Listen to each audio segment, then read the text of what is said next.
Good morning everyone. तो हम magnetism के ऊपर पढ़ रहे थे। Magnetic field due to a bar magnet on its axis. Then हमने पढ़ा था इक्वेटोरियल लाइन पे एक पॉइंट लिए थे। देन हमने पढ़ा था एट एनी पॉइंट। तो वहाँ पे आपने फॉर्मूला पढ़ा था, जैसे कि मैं आपको पहले बता देता, थोड़ा रिवीजन हो जाएगा। तो ये है बार मैग्नेट, मान लो ये नॉर्थ पोल और ये साउथ पोल, ठीक है। तो ये एक्सिस वाला पॉइंट है पी। देन आता है आपका, मान लो ये इक्वेटर वाला पॉइंट है पी, और ये मान लो एट एनी पॉइंट पी जो कि थीटा एंगल पे है। ये नॉर्थ ले लो, ये साउथ ले लो, ठीक है। तो थीटा एंगल पे है, ये नॉर्थ पोल प्लस है, ये साउथ पोल माइनस है, ठीक है। तो सभी का डिस्टेंस मान लो P at a distance of R, distance of R from mid point of bar magnet, mid point of bar magnet, ठीक है। तो सबके लिए हम निकाले थे और उनका डायरेक्शन भी फाइंड आउट करे थे। ये जैसे कि मान लो एक्सिस पे है और ये कौन से लाइन पे, इक्वेटोरियल लाइन पे, इसे इक्वेटर लिखूंगा और इस जगह के मैग्नेटिक फील्ड को एट एनी पॉइंट लिखूंगा, ठीक है। तो पहले जान लेते हैं, मान लो इस मैग्नेट का मैग्नेटिक मूवमेंट कितना है, m है, ठीक है। ये m कैसे आया आपको पता है, m कैलकुलेट करते हैं, that is m magnetic movement that equals to small m that is pole strength into magnetic length. और इस मैग्नेटिक मूवमेंट का डायरेक्शन किधर होता है, 12 के डायरेक्शन पे, और 12 का डायरेक्शन हम लेते हैं साउथ टू नॉर्थ। तो मैग्नेटिक मूवमेंट का भी डायरेक्शन क्या आएगा, साउथ टू नॉर्थ आएगा, ठीक है। तो यहाँ पे डायरेक्शन मैग्नेटिक मूवमेंट का इस डायरेक्शन पे m, ठीक है। मैग्नेटिक मूवमेंट का डायरेक्शन इधर, और m का मैग्नीट्यूड कितना है, that is small m into 12, magnetic length into pole strength, ठीक है। तो यहाँ पे निकालेंगे जैसे मैग्नेटिक एक्सिस, इस मैग्नेटिक एक्सिस पी पॉइंट पे, ये एक्सिस पॉइंट पे मैग्नेटिक फील्ड कितना आएगा, दैट इज, सब हर केस में हम छोटा बार मैग्नेट लेंगे, जनरली इसके ऊपर ही आपको सवाल आता है, बाकी के लिए आपको भी फॉर्मूला दिया गया है, ठीक है।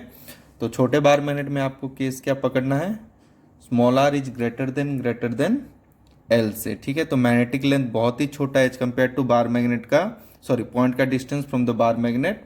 सो इसलिए हमने क्या ले लिया, R is greater than L, और एल को नेग्लिजिबल लेते हैं।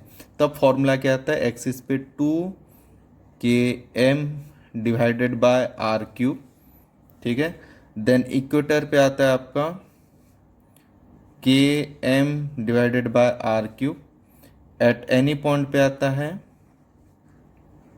एट एनी पॉइंट पे हम लोग निकालते थे, that is k divided by r cube, km divided by r cube under root of 3 cos² theta plus 1, ठीक है। जहाँ पे थीटा किसके बीच एंगल होता है, angle between magnetic movement vector and r vector, this is the position vector. तो यहाँ पे पोजीशन वेक्टर कौन सा है, ये वाला, और मैग्नेटिक मूवमेंट का इस जगह पे कितना है, इधर, तो ये रहा आपका थीटा। डायरेक्शन की बात करें तो एक्सिस पे मैग्नेटिक फील्ड का डायरेक्शन किधर होता है, इन the direction of magnetic movement, in the direction of magnetic movement, ठीक है। और इन केस ऑफ इक्वेटर पे क्या देखा था हमने कि in the opposite direction of magnetic movement, magnetic movement इधर है तो इसका मैग्नेटिक फील्ड का डायरेक्शन इधर होगा, ठीक है। तो इधर लिख देते हैं in opposite to magnetic movement, opposite of magnetic movement, ठीक है। Next B at any point, ये वैल्यू आपको यहाँ पे निकालना होगा। तो इसके लिए देखना पड़ेगा कौन सा किधर डायरेक्शन है। एक्सिस के लिए हमने निकाला था, जैसे कि ये वाला हमने क्या देखा था, याद करो, अगर इसको ऐसे रोटेट करेंगे मैग्नेट को तो इसका एक्सिस वाला पॉइंट इधर आएगा, ठीक है। और इसको अगर ऐसे रोटेट करेंगे साउथ नॉर्थ तो इसका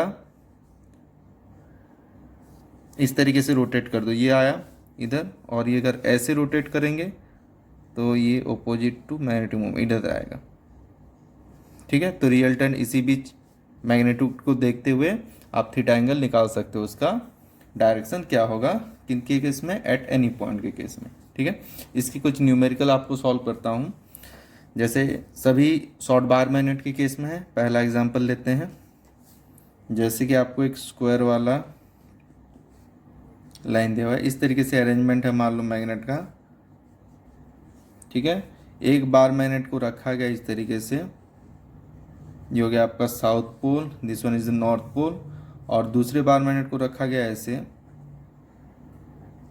ये मान लो है साउथ पोल और ये north pole. For identical bar magnet, for identical bar magnet, यानी कि दोनों का मैग्नेटिक मूवमेंट इक्वल है, ठीक है। Both having the same magnetic movement, इसका भी मैग्नेटिक मूवमेंट m है, इसका भी मैग्नेटिक मूवमेंट m है, ठीक है। और ये वाले स्क्वायर का साइड कितना है, square having the side a। तो आपको पूछा गया find out the magnetic field at point P पे, ठीक है। P पे आपको मैग्नेटिक फील्ड निकालना है। तो यही वाला मेथड यूज करेंगे, एक्सिस के लिए याद रखेंगे, इक्वेटर के लिए याद रखेंगे, ठीक है। एक्सिस के लिए, इक्वेटर के लिए।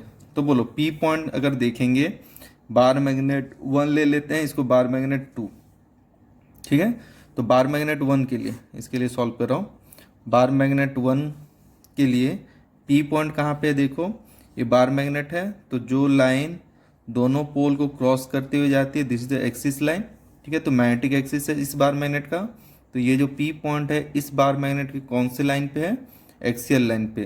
तो ये हम निकालेंगे कहाँ से, बी एक्सिस से, मैग्नेटिक फील्ड एट एक्सिस, ठीक है।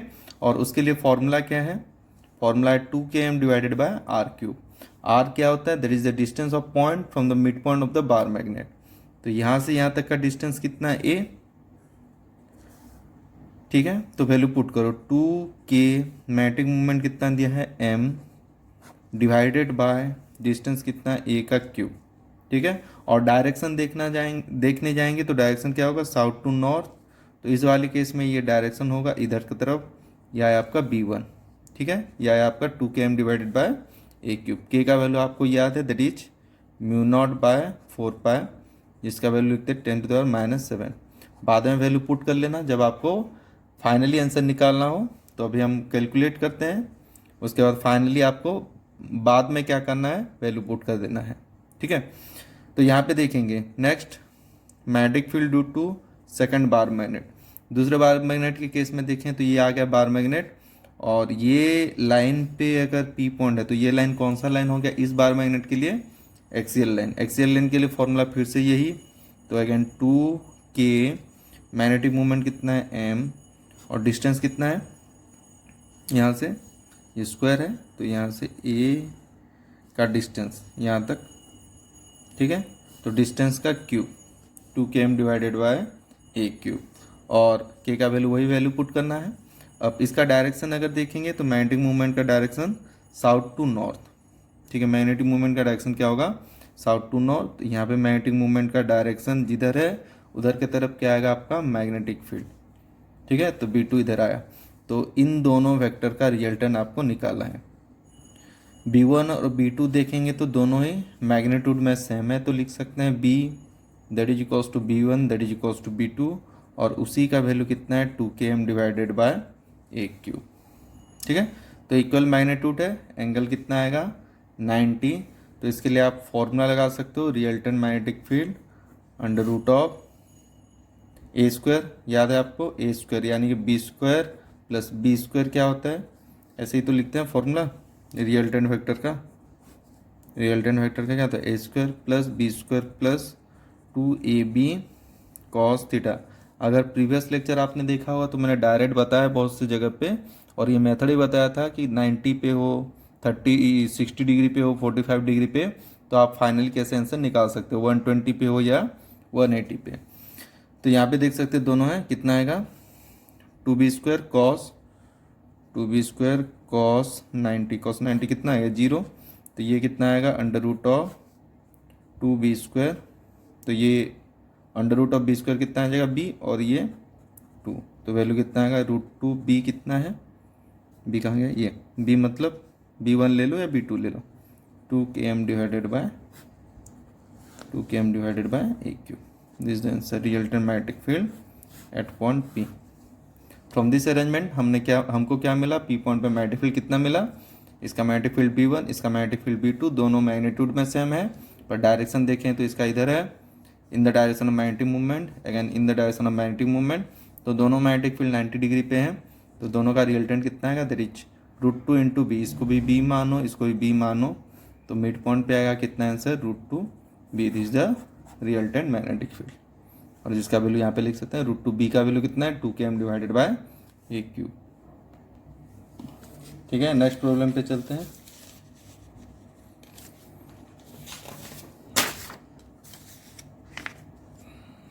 ठीक है, तो जैसे कि आपको इस तरीके से प्रॉब्लम दिया गया है वैसे ही टाइप में बता रहा हूँ।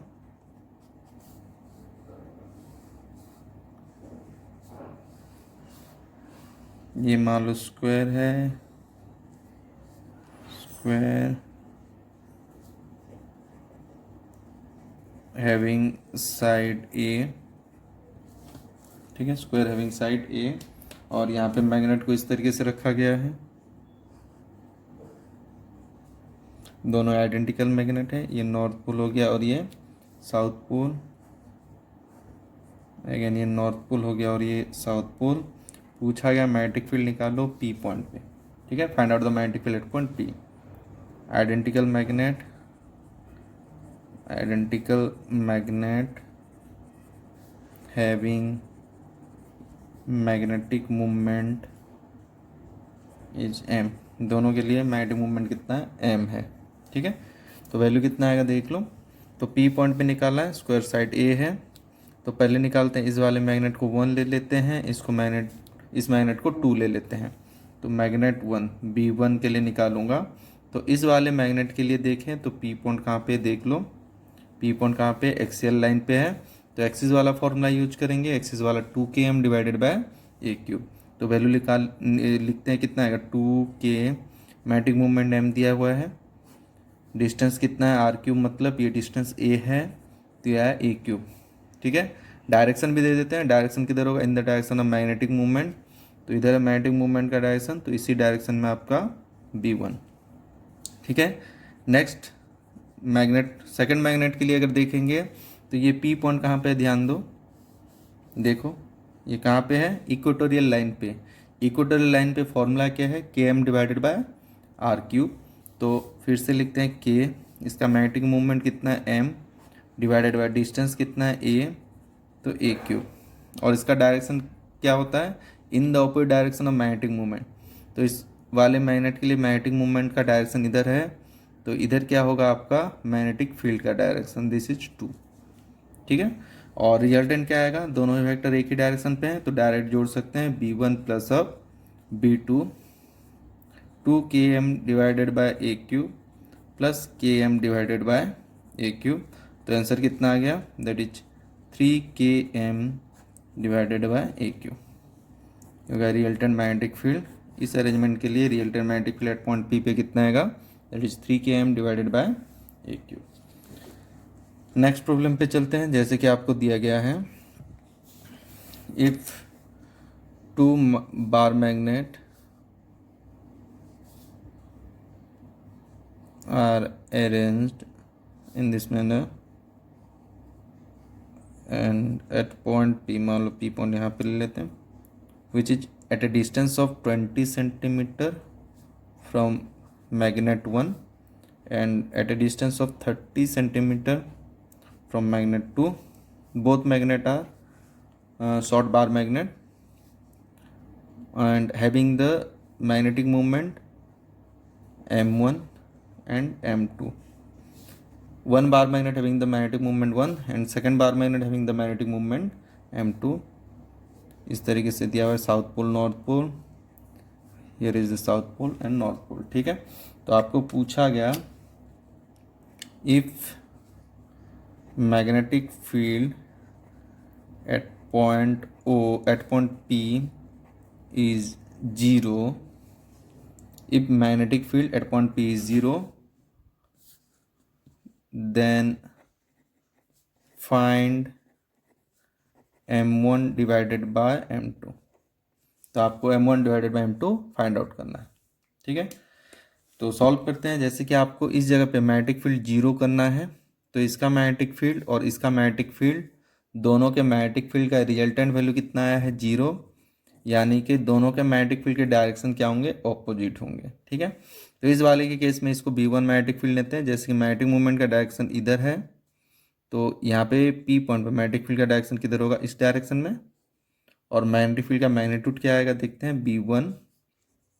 B1 का वैल्यू क्या आएगा, दैट इज 2km, क्योंकि एक्सिस पॉइंट पे 2km डिवाइडेड बाय डिस्टेंस का क्यूब, यानी कि 20 सेंटीमीटर का क्यूब। ठीक है, नेक्स्ट इस वाले मैग्नेट के लिए देखेंगे तो इसका मैग्नेटिक मूवमेंट इधर, तो इस वाले पॉइंट पे, एक्सिस वाले पॉइंट पे मैग्नेटिक फील्ड का डायरेक्शन किधर होगा, इधर तरफ। और इसका वैल्यू क्या आएगा एक्सिस के लिए, अगेन ये M1 है, 2km2 डिवाइडेड बाय डिस्टेंस का क्यूब, कितना है, 30 का क्यूब। ठीक है, 30 सेंटीमीटर का क्यूब। तो आपको फिर से बोला गया कि magnetic field at point P zero, यानी कि B1 इधर B2 इधर, रिजल्टेंट जीरो है, यानी कि B1 इक्वल्स टू B2। इसी से फाइंड आउट करेंगे M1 बाय M2। तो B1 कितना है आपका, दैट इज B1 लिखेंगे 2km1 डिवाइडेड बाय 20 सेंटीमीटर का क्यूब, और that is equals to B2 कितना है, 2km2 डिवाइडेड बाय 30 सेंटीमीटर का क्यूब। सेंटीमीटर क्यूब कट जाएगा, 2k, तो M1 by M2 that is equals to 20 का क्यूब डिवाइडेड बाय 30 का क्यूब, या तो लिख सकते हैं 20 बाय 30 का होल क्यूब।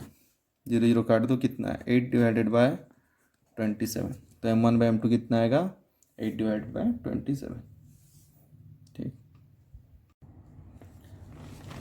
नेक्स्ट देखते हैं magnetic force on a magnetic bar when placed inside a magnetic field. Magnetic force on a magnet, on a bar magnet when placed inside uniform magnetic field, uniform magnetic field. ठीक है, तो यहाँ पे देखते हैं कि अगर हम एक मैग्नेटिक बार मैग्नेट को एक यूनिफॉर्म मैग्नेटिक फील्ड के अंदर रखते हैं तो उसके ऊपर कितना फोर्स लगता है। ठीक है, तो हम बार मैग्नेट की बात कर रहे हैं, पर हम एक्सपेरिमेंट जो करेंगे वो किससे, मोनोपोल से, जो कि आप पहले से ही जानते हो मोनोपोल एग्जिस्ट नहीं करता, बट उसको हम एग्जाम्पल के हिसाब से लेते हैं। ठीक है, तो ये बार मैग्नेट को अगर हम मैग्नेटिक फील्ड के अंदर रखेंगे, यूनिफॉर्म मैग्नेटिक फील्ड के अंदर, तो क्या फोर्स लगेगा। तो स्टार्ट करते हैं कि मोनोपोल केस में क्या होने वाला है। फॉर अ मोनोपोल, जैसे कि आपने ओनली साउथ पोल लिया या तो नॉर्थ पोल, और उसको कहाँ पे रखिए, यूनिफॉर्म मैग्नेटिक फील्ड के अंदर। मान लो यहाँ पे एक यूनिफॉर्म मैग्नेटिक फील्ड है और यहाँ पे मैंने एक नॉर्थ पोल को रखा। ठीक है, और नॉर्थ पोल का जैसे पोस्टेंट हम कितना लिखते हैं, +m। ठीक है, और यूनिफॉर्म मैग्नेटिक फील्ड कितना है, B है। तो monopole that is north placed inside N uniform magnetic field, uniform magnetic field. ठीक है, जिस नॉर्थ पोल का पोस्टेंट कितना है, m है। तो इसके ऊपर कैलकुलेट किया गया, तो जो फोर्स लगा उस फोर्स का डायरेक्शन था वही नॉर्थ पोल किधर भागने लगा, इस डायरेक्शन में। फोर्स कितना है, F है, और इस फोर्स का मैग्नीट्यूड कितना है, that is m into B. Force का मैग्नीट्यूड कितना है, pole strength into magnetic field. Pole strength उस बार मैग्नेट का, एंड और बोल सकते हैं मोनोपोल का पोल स्ट्रेंथ m, और मैग्नेटिक फील्ड जिस फील्ड के अंदर उसको रखा गया। क्योंकि आप जानते हो कि दोनों मैग्नेटिक फील्ड, अगर दो मैग्नेट को रखो साथ में तो उनके बीच क्या होगा, रिपल्सन होगा। रिपल्सन या तो अट्रैक्शन होगा। ये अट्रैक्शन और रिपल्सन क्या है, दोनों ही फोर्स हैं।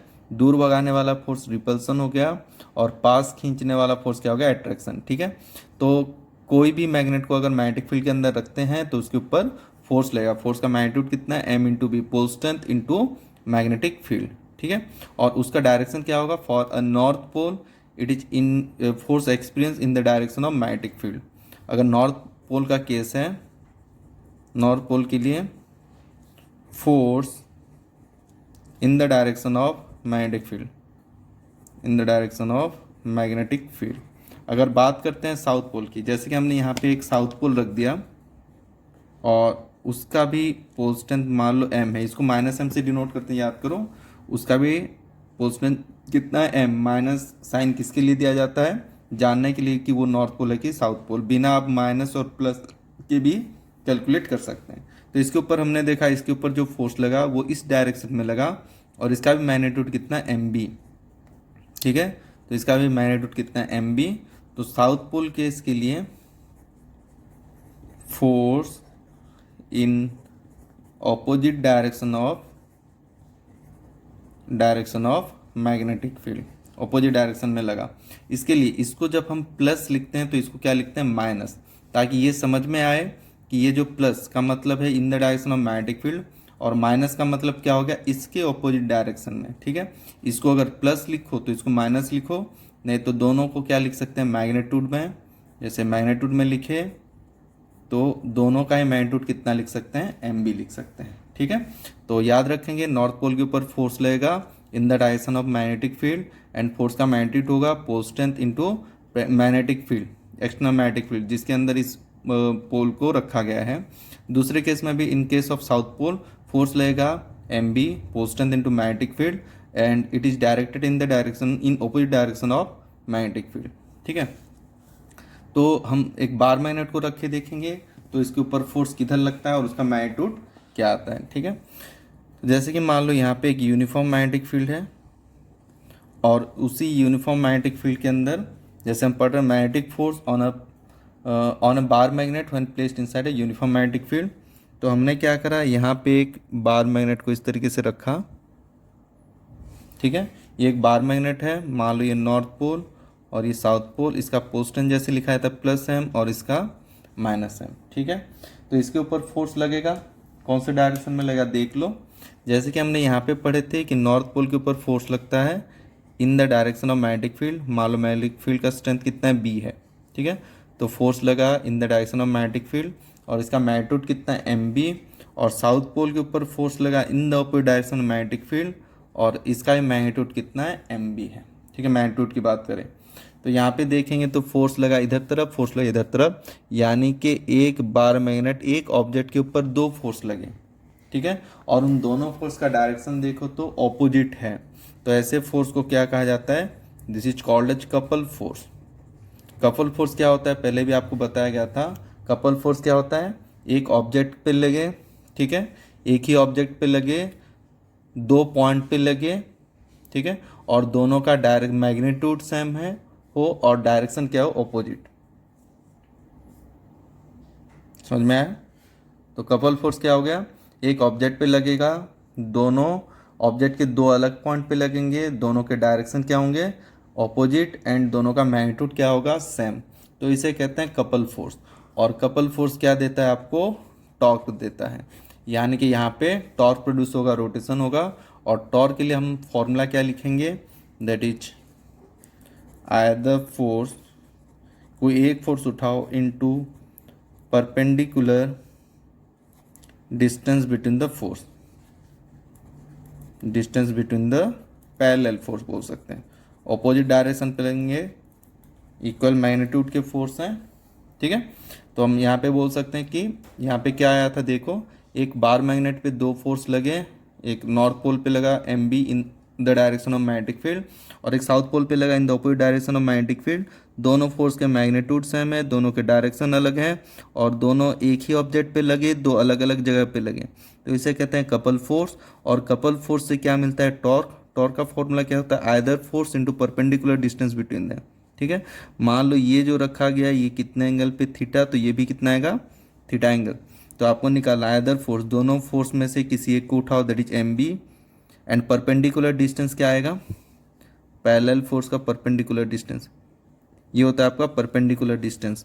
तो ये लेंथ आपको पता है, एक मिनट कलर चेंज करते हैं, तो ये लेंथ आपको पता है, ये लेंथ कितना है, 12 है। ठीक है, तो ये 12 है, तो ये थीटा 12 कॉस थीटा एंड ये 12 साइन थीटा, और यही है आपका perpendicular distance between the two force. तो ये 12 है, इधर तरफ क्या आएगा, 12 कॉस थीटा ऐसे, और इधर तरफ क्या आएगा आपका 12 साइन थीटा। तो ये डिस्टेंस लिखेंगे, ये कितना आएगा 12 साइन थीटा। तो यहाँ पे लिख सकते हैं M B into 12 sine theta, ठीक है। और एम इंटू 12 क्या होता है, that is magnetic movement, pole strength into magnetic length. तो एम बी साइन थीटा, ठीक है। तो टॉर्क का वैल्यू कितना आ गया, एम बी साइन थीटा, जहाँ पे एम हो गया स्मॉल एम इंटू 12, इसका डायरेक्शन आपको पता है। बी हो गया आपका external magnetic field, and theta किसके बीच एंगल है, थीटा देख लो, ये देखो ये थीटा, तो ये south pole to north pole M, और ये एक्सटर्नल मैग्नेटिक फील्ड के बीच, यानी कि इन दोनों के बीच का angle that is the theta, angle between M and B, external magnetic field and magnetic movement के बीच एंगल थीटा।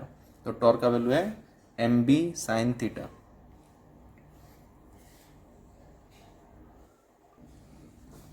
तो यहाँ पे आप टॉर्क भी लिख सकते हैं।